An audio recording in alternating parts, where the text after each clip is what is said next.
Special রান্নাঘরে সব বন্ধুদের স্বাগত। আজকে আমি রান্না করব ভেটকি মাছের ঝোল, আলু ফুলকপি দিয়ে ভেটকি মাছের ঝোল। আলু ফুলকপি দিয়ে ভেটকি মাছের ঝোল করার জন্য আমি এখানে নিয়ে নিয়েছি আলু, ফুলকপি একটু বেশি করে দিয়েছি, আমার খুব ভালো লাগে। দিয়েছি এখানে শুকনো লঙ্কা, আদা আর টমেটো। আর এখানে নিয়েছি আপনার বড়ি, একটু মশলা বড়ি নিয়েছি, ঝোলের যে মশলা বড়ি সেটা নিয়েছি। আর এখানে আছে আপনার ধনেপাতা। দেখুন এই আমার লেগেছে।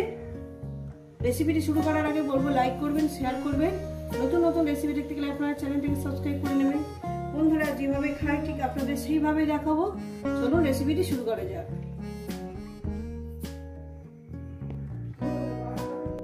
তো বন্ধুরা প্রথমেই আমি মশলাটা তৈরি করে নিচ্ছি। মিক্সারে বাটি নিয়ে নিয়েছি, বাটির মধ্যে দিয়ে দেবো আদা আর শুকনো লঙ্কাটা দিয়ে দিয়েছি। এর মধ্যে দিয়ে দেবো হলুদের গুঁড়োটা দিয়ে দিলাম। এবার দেব জিরে ধনের গুঁড়োটা দিয়ে দিলাম বন্ধুরা। এবার এটা মিহিয়ে একটা পেস্ট বানিয়ে নেবো, তারপর আমি রান্নায় যাচ্ছি। তো বন্ধুরা আমি গ্যাস ধরিয়ে দিয়েছি, কড়া আমি বসিয়ে দিয়েছি। এইটা সেই ভেটকি মাছ ভাজারই তেল, ভেটকি মাছটা ভেজেছি সেই ভাজারই তেল।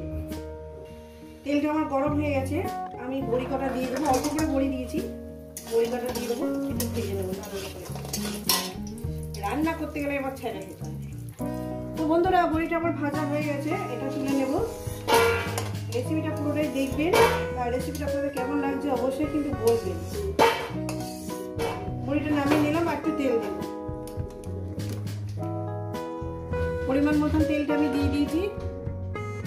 তেলটা গরম হবে, তেলটা আমার গরম হয়ে গেছে, দিয়ে দেবো একটু জিরেটা কয়েক সেকেন্ড ভেজে নেব। কয়েক সেকেন্ড ভাজা হয়ে গেছে, দিয়ে দেবো এক এক করে আলু,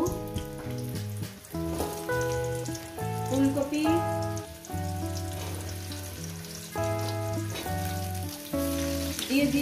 দিয়ে দিয়েছি আলু আর ফুলকপি দিয়ে দিয়েছি। এবার এর মধ্যে দিয়ে দেবো একটু লবণ,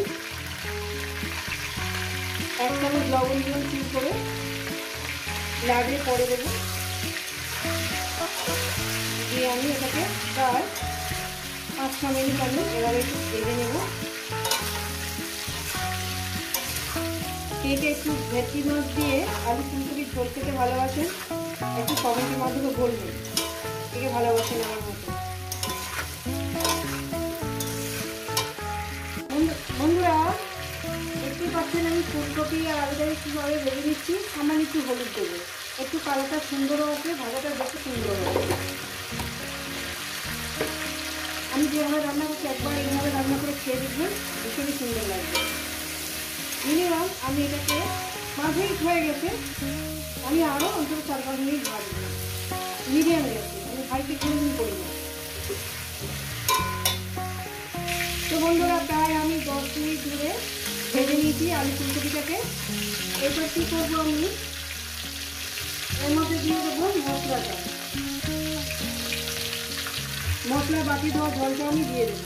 এই যে অনেকটা মশলা লেগে রয়েছে, মশলা বাটি ধোয়া জলটা আমি দিয়ে দিলাম বন্ধুরা। এবার এটাকে 3-4 মিনিট এভাবে কষিয়ে নেব। খুব সুন্দর খেতে হয় বন্ধুরা, এইভাবে রান্না করে খাবেন, খেতে খুব সুন্দর হয়। আমার ভীষণ ভালো লাগে এইভাবে ফুলকপি দিয়ে আমি ভেটকি মাছের ঝোল খেতে। এই কষানোর মধ্যে দিয়ে দেবো টমেটোটা, দিয়ে দিলাম। 3-4 মিনিট ধরে কষিয়ে নেব এটাকে। আমি গ্যাস কিন্তু মিডিয়ামে রেখেছি। তো বন্ধুরা 3-4 মিনিট আমি মশলাটাকে কষিয়ে নিয়েছি। একদম ফুটন্ত জল আমি ঢেলে দেবো, একটু ঝোল বানাবো, পাতলা ঝোল বানাবো। জল দিয়ে দিলাম। জলটা দেওয়ার পর আমি এটাকে আরও 3 মিনিট ফুটিয়ে নেব। তারপর আমি মাছ আর বড়িটাকে দিয়ে দেবো। 3-4 মিনিট আমি ঝোলটাকে ফুটিয়ে নেব যাতে সবজিটা সিদ্ধ হয়ে যায়। লবণ লাগবে বন্ধুরা, লবণটা আমি স্বাদ মতন এখানে লবণটাকে দিয়ে দিলাম, দিয়ে এটাকে আমি চাপা দিয়ে ফোটাবো। তো বন্ধুরা আমি বড়িগুলো দিয়ে দিচ্ছি, বড়িগুলো দিয়ে তারপর মাছগুলো আমি দিয়ে দেবো।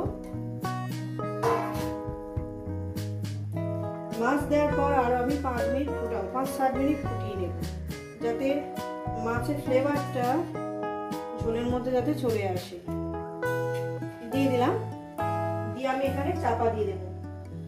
রেসিপিটা আপনাদের কেমন লাগছে অবশ্যই কিন্তু বলবেন। মাছগুলো একটু ডুবিয়ে ডুবিয়ে দেবো যাতে ঝোলটা টেনে যায় বন্ধুরা।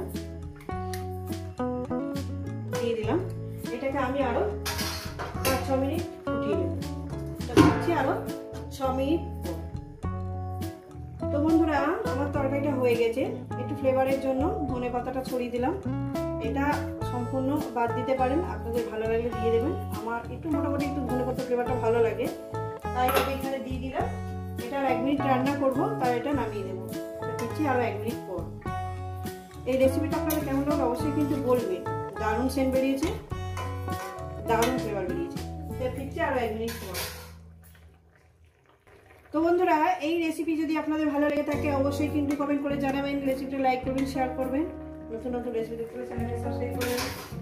আবার নতুন কোনো রেসিপির সঙ্গে দেখা হচ্ছে। সবাইকে বলো সুস্থ থাকবেন, ভালো থাকবেন, আর আমার নিত্য নতুন ভিডিও দেখবেন। দারুণ দেখতে হয়েছে না? খুব সুন্দর ফ্লেভার বেরিয়েছে, খুব সুন্দর। এই কড়ার মধ্যেই থাকবে।